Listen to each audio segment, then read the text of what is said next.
Hello hello, dans la série des tests smartphones, on enchaîne aujourd'hui avec un des smartphones que je pense que pas mal de personnes attendaient, enfin surtout les fans de la marque Samsung attendaient, le Galaxy A22 en version 5G. Car oui, cette année, comme d'autres smartphones de la gamme A, Samsung l'a lancé en deux versions. La version 5G est donc disponible à 259 € et à côté vous avez la version 4G lancée à 219 €. Donc, on va faire un focus sur ce smartphone qui devient au passage le smartphone 5G le plus accessible de Samsung. On va voir si ce smartphone pourrait éventuellement vous convenir. Et au passage, quelles sont les différences entre la version 5G et 4G. Donc, on va tout analyser, rester jusqu'au bout. Au passage, hop, si tu ne l'as pas encore fait, c'est ce qu'il te reste à faire. Pense à t'abonner, à activer la petite cloche de notification, très important. Aujourd'hui, vous n'êtes seulement que 15% des personnes à visionner ces vidéos à le faire, donc allez-y en plus. En vous abonnant, c'est gratuit. Allez-y.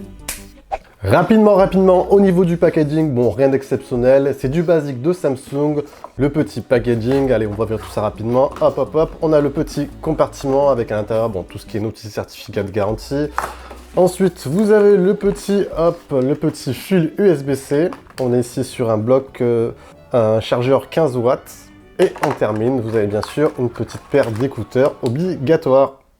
On va débuter par, vous savez quoi, les différences entre les deux versions 5G et 4G. Ah oui, au moment de votre achat, il est quand même intéressant de voir quelles sont les subtiles différences entre ces deux versions. Alors, première différence, comme je vous l'ai dit, vous avez donc la version 5G, compatible avec tous les réseaux, 5G, 4G, 3G et compagnie, et de l'autre, la version 4G normale. Seconde différence, le prix. La version 5G est lancée 40 € plus cher, 259 € contre 219 € pour la version 4G.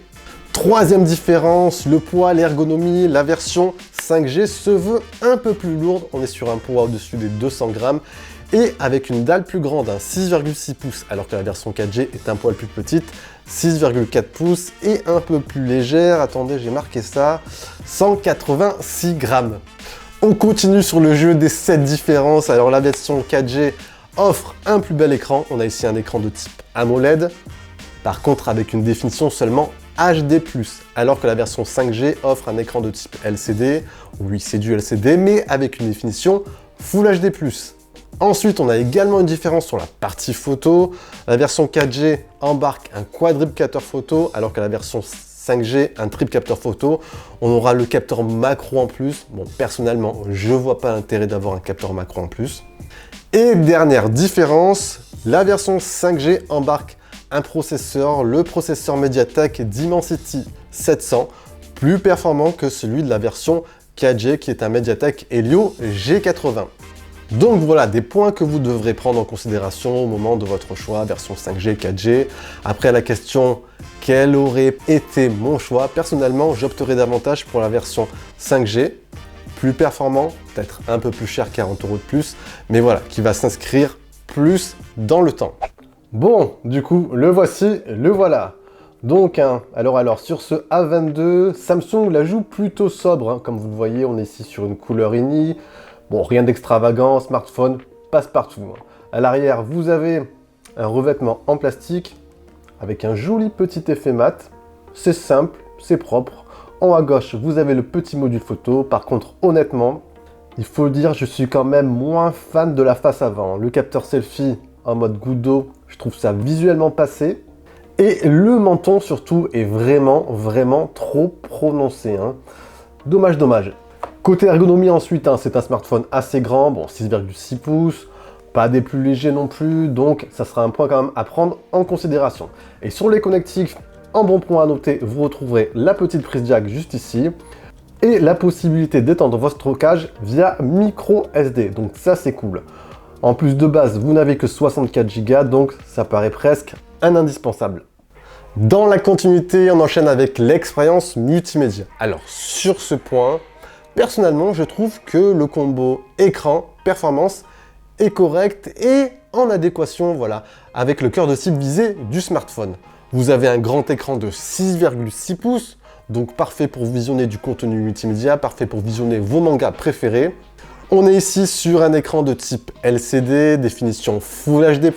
Alors oui, on n'est pas sur de l'AMOLED, mais on est quand même sur un écran de type Samsung assez satisfaisant. Bon, On tire un poil vers des tons froids, donc je vous conseille au passage d'ajuster la température des couleurs vers des tons un peu plus chauds. Cette année, en plus, Samsung intègre enfin du 90 Hz sur cette dalle, donc navigation ultra fluide et réactivité accrue, et ça, c'est very good. Il manque juste un second haut-parleur sur le plan multimédia, et on aurait été pas mal. Côté performance, ce A22 5G intègre le processeur, comme je vous l'ai dit, Dimensity 700, couplé à 4 Go de mémoire vive, une configuration franchement très intéressante. Je dirais enfin, Samsung s'aligne sur la concurrence, enfin sur son principal concurrent, le Xiaomi Redmi Note 10 5G. Si vous suivez Samsung, chaque année, elle offrait en général une config légèrement moins performante que la concurrence, mais voilà, faisait plus un focus sur l'expérience globale. Donc cette année, Samsung s'aligne sur les performances et franchement, je trouve que c'est un bon point. Avec cette config plus la dalle 90 Hz, vous avez ici une config qui vous permettra de répondre aux usages du quotidien sans souci, que ce soit de la navigation, réseaux sociaux, les mails, visionner du contenu multimédia, voire même jouer de temps en temps aux derniers jeux 3D, le smartphone répond sans souci. Après, pour les jeux, il faudra quand même faire quelques restrictions au niveau des graphismes, mais vous pourrez jouer tout de même aux jeux. Et ça, c'est un bon point. Bref, par rapport au A21 de l'an dernier, on a quand même une évolution assez notable sur le volet performance et pas mal. Entre parenthèses, pour celles et ceux qui aiment bien les chiffres, et oui, je le sais, sur l'application Antutu qui permet de mesurer les performances du smartphone, nous sommes exactement à 287 997 points. Voilà, un score assez satisfaisant pour cette gamme. En parallèle, l'un des gros points forts du smartphone, c'est bien évidemment l'interface Samsung One UI, ici en version 3.1, basée sur Android 11. Bon, je crois que je le répète assez souvent, c'est l'une des meilleures interfaces du marché. Une interface intuitive, on s'y retrouve très facilement, n'importe qui, même les néophytes. Une interface qui se veut quasi complète, bref, nickel. Sur votre page d'accueil, vous avez par exemple votre petit boulet de raccourci, franchement, très astucieux, très pratique au quotidien. Vous avez peu de bloatware installé, donc ça c'est good. Vous avez vraiment les applications essentielles, ça c'est vraiment appréciable. Vous retrouverez ensuite dans les paramètres, vraiment les essentiels, que ce soit la gestion de vos notifications, la configuration de votre écran. Vous avez bien sûr le mode sombre, vous pouvez bien sûr le paramétrer. Vous avez de la navigation gestuelle, de quoi changer aussi vos thèmes. Vous avez aussi dans les fonctions avancées, juste ici, je vous montre ça, hop, hop, hop. Vous avez la possibilité d'avoir Android Auto, Quick Share pour le partage de vos fichiers. Bref, encore une fois, je le redis, c'est très complet. Sans transition, on continue sur le volet photo-vidéo. Alors techniquement, comme je vous l'ai dit en début de vidéo, vous avez ici un triple capteur photo. Capteur principal de 48 mégapixels, un ultra grand angle de 5 mégapixels et on finit par le capteur macro de par le capteur portrait de 2 mégapixels. Alors soyons honnêtes, au quotidien, vous utiliserez dans la majorité du temps le capteur principal et de temps en temps ultra grand angle. Voilà, le troisième capteur est juste là pour l'effet marketing. Alors, qu'est-ce que j'ai pu en noter en plein jour lorsque les conditions sont correctes?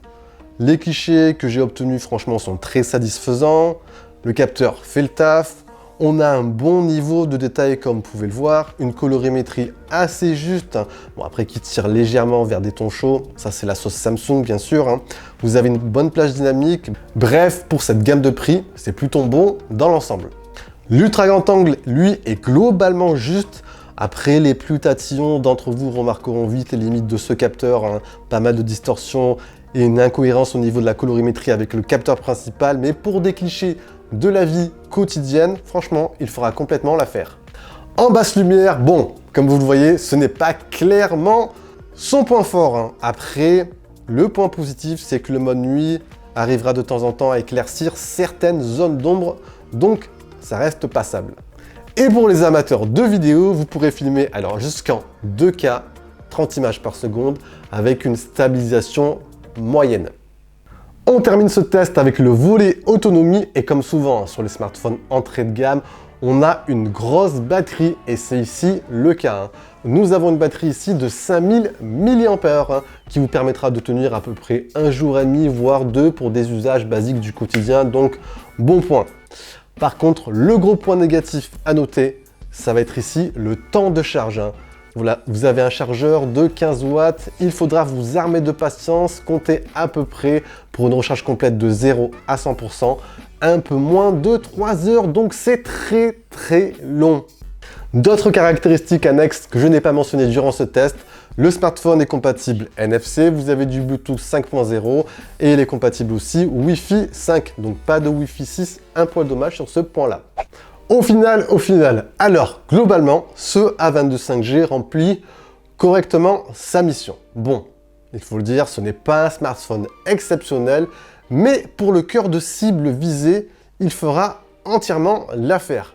Il est fluide, il répond aux usages du quotidien sans souci, l'expérience photo est satisfaisante, vous avez une très bonne autonomie, il faudra juste prendre en considération le poids, la face avant et le temps de charge, mais mis à part ça, ça reste tout de même une bonne option à prendre en compte pour un smartphone 5G accessible. Si vous êtes intéressé, comme d'habitude, je vous mets bien sûr tous les liens en bas dans la description. Alors, ce smartphone intéressant ou pas, une bonne alternative pour vous sur un smartphone 5G accessible, Galaxy A22 5G ou Xiaomi Redmi Note 10 5G. J'attends vos avis, vos retours, vos réactions comme d'habitude juste en bas. Si vous avez apprécié, on envoie bien sûr le gros pouce bleu. On partage également la vidéo, ça pourrait intéresser des personnes autour de vous. Et sur ce, je vous dis bien sûr à la prochaine. Prenez soin de vous. Allez, yeah, ciao ciao.